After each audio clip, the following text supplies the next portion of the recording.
their adjustments they made defensively? We'll go back and look at it all. I mean, I think to speak in more detail right now, I'm not going to do that. I look forward to seeing the tape. I think the physicality was the thing that stood out more than stuff like that, the matchups. Brett, in terms of the three-point line, 7 for 36. If they're not falling, do you want them to go and maybe get a different shot? I mean, 33 of 60 is the other number. So, I don't know, just your thoughts on that. Yeah. I think that's, kind of who we are. And, some of our guys had a rough night. I'll go back and see the ones that we think were contested, but to, pivot out of it and just sort of point at that number, I'm not right now prepared to do that.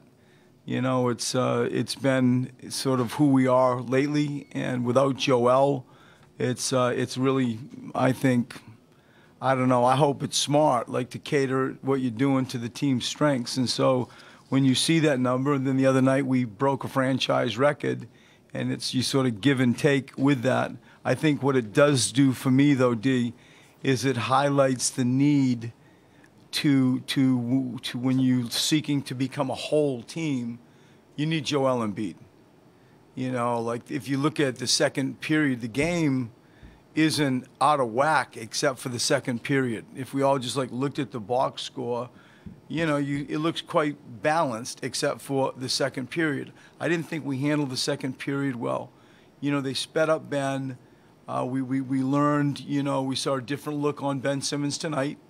And in those moments where, they're struggling, speed them up, that's where you want to post Joel Embiid and settle the gym. And I felt tonight it was a really strong example for me on when you wished you had him. What did you think about to your right? What did you think about the way Ben responded to the pummeling he took? It seemed like he really played through it and kind of showed an aggressive streak there. Yeah, I thought he was good. What was he? He was 24, 8, and 8, with only 2 turnovers. And as I said, 3 minutes ago, he's going to learn more about himself in this playoff experience than anything in regular season teaches you. And for the very large majority of our NBA season, we went through defenses that, never left the paint. Their pickup points were back at the foul line as Ben was dribbling up the floor.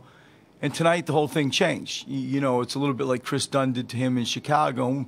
I would say it was 95-5, 95 tilting on. They didn't really guard him in the regular season, and 5% they would get out and try to chase him. And tonight they did. And I thought for the most part he handled it well. There's always going to be point guard moments where, what are we doing, what are we in type stuff. But by and large, I thought he handled their pressure and their physicality well. Brett, sorry, Coach, over. Everything's been a learning experience, and obviously this is just the latest of what you're going to learn. Going into Game 3, are you more inquisitive, curious, apprehensive about how this team, what they've learned tonight, and how they're going to respond? I think there's some of that. I feel the thing that's most on my mind is there is a way you have to play in the NBA playoffs from a toughness standpoint and a physicality standpoint that was shown tonight. And they responded as I knew they would. And to feel that, and I go it completely to the second period. That's the thing that has nothing to do with the magic play or the matchup. It's not that. There's a spirit in which they played tonight that was desperate, and that's what is most on my mind going down to Miami. Coach, a lot of Wade's offense it seems like that's the kind of shots you want to force, mid-range, off the dribble, contested shots. Is that tough to sort of deal with when a star can just come out and make those kinds of shots? It is, and I hear your question/statement. It's true. There were a lot of long twos. There was a rhythm and a calmness to his game, like he didn't feel too much. He really didn't feel too much, and there was a real sort of confidence the way he played to make those shots that we're speaking of. I think we got to do a little bit better job of recognizing how he sort of got to floor spots, especially on the middle pick and rolls, and do a better job with that. But as I said, I think the main thing that is on my mind is that is classic Dwayne Wade. Two more guys. You guys seemed like you were hedging a little bit harder on the perimeter than maybe you typically do.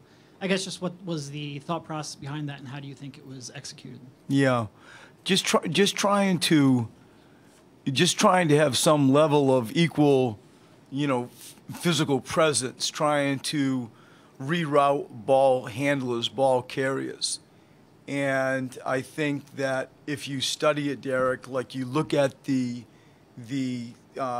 way Miami plays on so many gap balls and so many dribble handoffs, if they're able just to create some mismatches, like early in the first half, we had JJ on Dwayne a few times, you're trying to avoid that.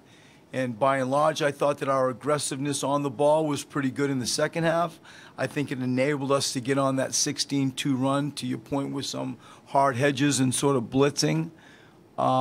It's something that we'll look at, and it may mean we will do that more. Coach, how much significance, if any at all, does that game-winning streak snap tonight? How much significance does that have for you and your group? Zero. Absolutely zero. We've always sort of lived in a boring way day to day. From time to time I'd hear the locker room talk about a streak, and we were all aware of it. But really what it did for us, and for, in my opinion, when I assessed the group, it was sort of insulation.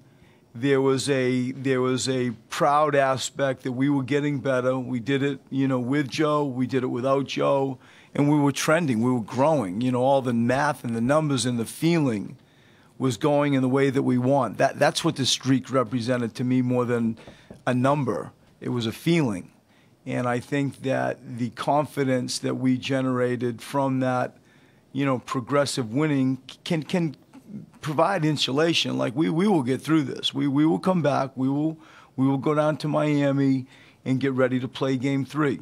And they did what they had to do. They broke our serve. They split.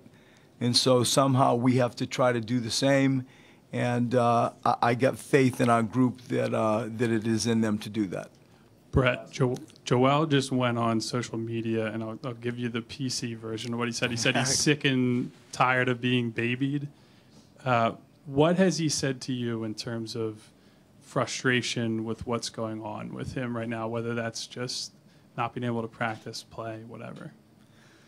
I mean, without getting into private conversations, the flavor that he delivers our conversations, our private conversations, he just wants to play basketball. He wants to be with his team. He wants to play in front of the fans. He wants to see this through.